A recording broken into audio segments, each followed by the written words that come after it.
The pursuit of perfection has become the norm in today's world, where chronic dissatisfaction, burnout, depression, and anxiety reign supreme. We've subjected ourselves to unrealistic standards and rigorously chase an ideal that's impossible to reach.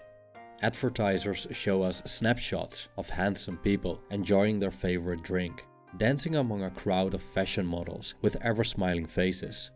This uncompromising image of perfect happiness yells at us, "This is how your life should be." And so we try to mimic the sublimity of a lifestyle ideal.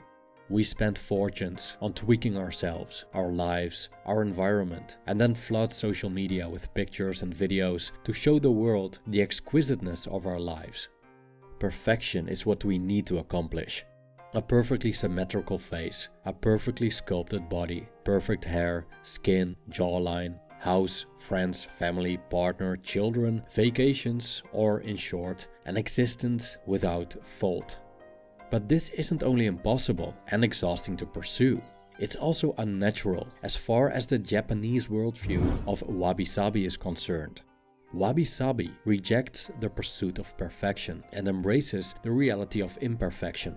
The philosophy behind Wabi-Sabi can help us escape the hamster wheel of chasing an ideal life and teaches us to appreciate existence as it is, perfectly imperfect.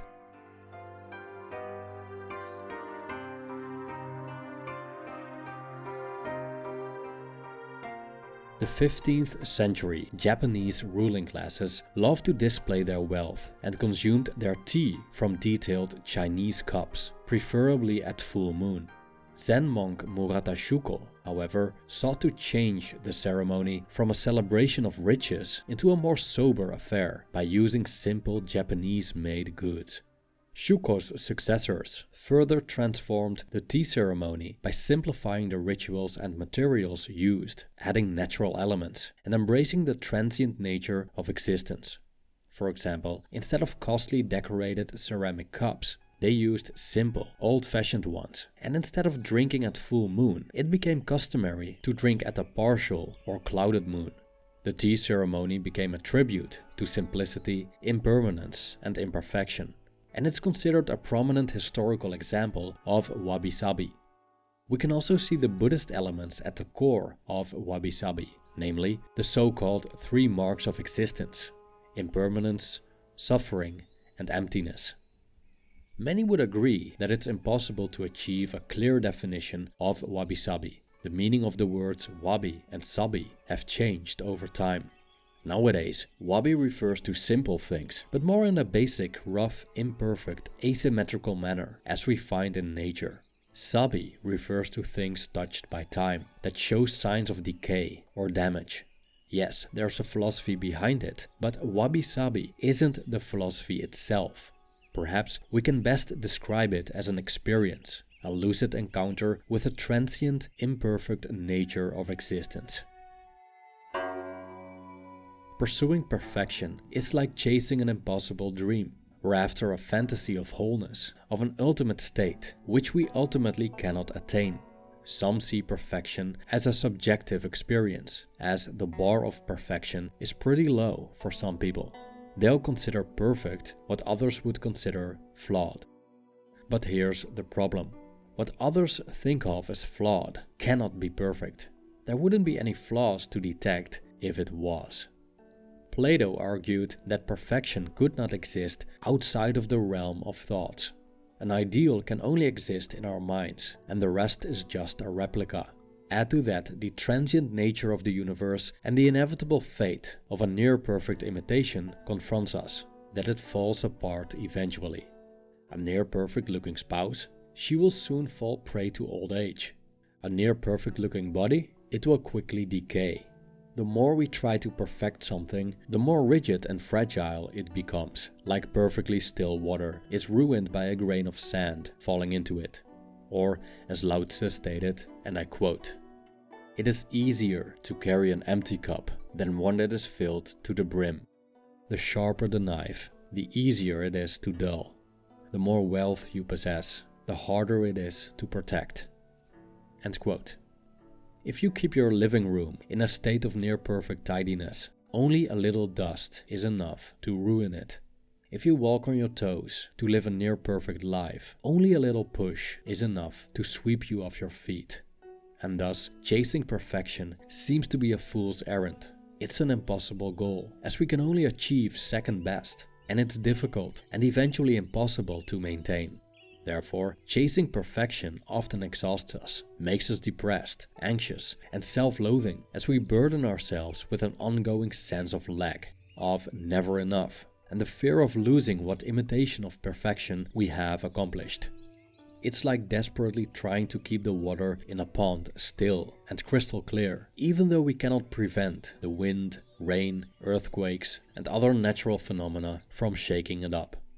We, as humans, are not perfectly still, crystal clear ponds, and never will be. Most of us resemble ponds of cloudy water, subject to the whims of nature, the rains and winds of existence, and the fires of inevitable destruction.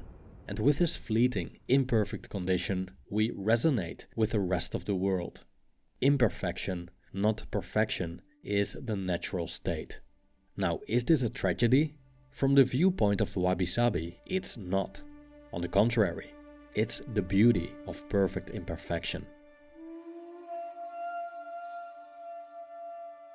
Embracing imperfection doesn't mean that we should not self-improve. Self-improvement is okay, as long as it's within reason and without the goal of perfection. Nor does it mean that we make a mess of things. A drug addiction, for instance, isn't perfectly imperfect. Instead, it's a consequence of the inability to accept life's imperfections and pain, and a desperate method to banish all painful elements from one's emotional state. We could say that addicts want to experience perfection, a mental state without pain. But it's the resistance to the darker sides of life that withholds us from experiencing wabi-sabi. In Buddhist terms, this resistance leads to dissatisfaction, or dukkha, as we refuse to come to terms with reality, that life is inherently flawed and that nothing we cling to remains the same. Therefore, the desire for perfection is a form of clinging. We cling to an idea or grand vision of how things ought to be, and clinging lies at the root of suffering. Only by letting these fantasies of perfection dissolve can we release ourselves from their torture. Existence has no standards. No stone or tree or mountain has to meet specific requirements. Nature simply brings these manifestations into the world before they wither and disappear. Wabi-sabi is the experience of how things are, not how they should be, in their imperfect, transient condition. One must be deeply aware of the impermanence of the world, said Dogen, founder of the Soto school of Zen Buddhism. Aging, asymmetry, crookedness, damage, decay, death.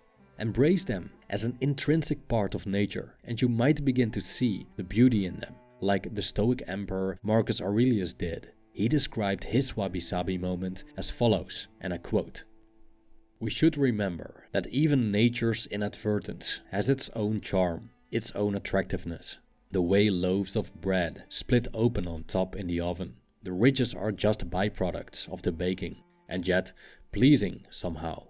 They rouse our appetite without our knowing why, or how ripe figs begin to burst and olives on the point of falling. The shadow of decay gives them a peculiar beauty." End quote. Living creatures are supposed to age. Everything created is supposed to break. These are the natural order of things. We could ask ourselves ironically, is there anything more perfect than a consistently imperfect unfolding of nature? In the book Wabi-Sabi, Japanese Wisdom for a Perfectly Imperfect Life, author Beth Campton explains the history and philosophy behind wabi-sabi and offers practical solutions to escape the collective pursuit of perfection and embrace imperfection. One of these solutions has to do with setting up our living environment in a perfectly imperfect way. Wabi-sabi embraces simplicity, for example, but differently from popular forms of minimalism, which generally strive for symmetry, tidiness, and expensive furniture.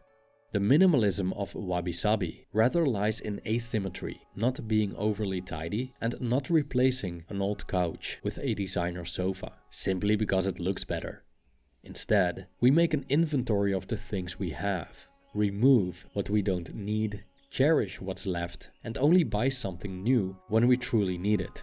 We'll end up with a not so perfect interior, probably with damaged furniture, chairs that don't match the couch, cracks in the walls, and tableware we've bought at the thrift shop. Talk about beautiful imperfection. We can increase the wabi-sabi experience by taking nature into our homes. We can take pine cones and pieces of wood from the forest and seashells from the beach as decorations to create a more naturally imperfect feel. Kempton also teaches us to see ourselves and each other in another light. Not through the lens of ruthless perfectionism, but with an appreciation of flaw. We're not perfect, we're not supposed to be, nor should our goal be perfection. Instead, we're much better off accepting who we are and enjoying how things are. I quote, "Put simply, Wabi-Sabi gives you permission to be yourself. It encourages you to do your best, but not make yourself ill in pursuit of an unattainable goal of perfection.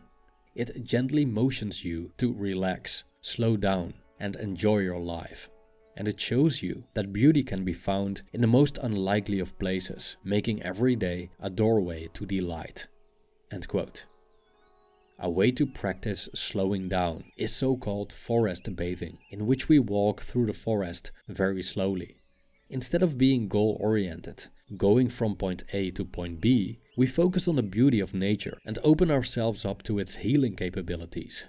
Spending time in nature is proven to reduce stress, anxiety, and worry. It helps us detach from our industrialized society, full of judgment and expectation, and reconnect with the vastness of the universe, welcoming us just as we are. Nature is perfect imperfection and operates without judgments, without hurry, without trying to be more than it is. In nature, we find nothing but asymmetry, crookedness, and decay. Nature creates, nature destroys.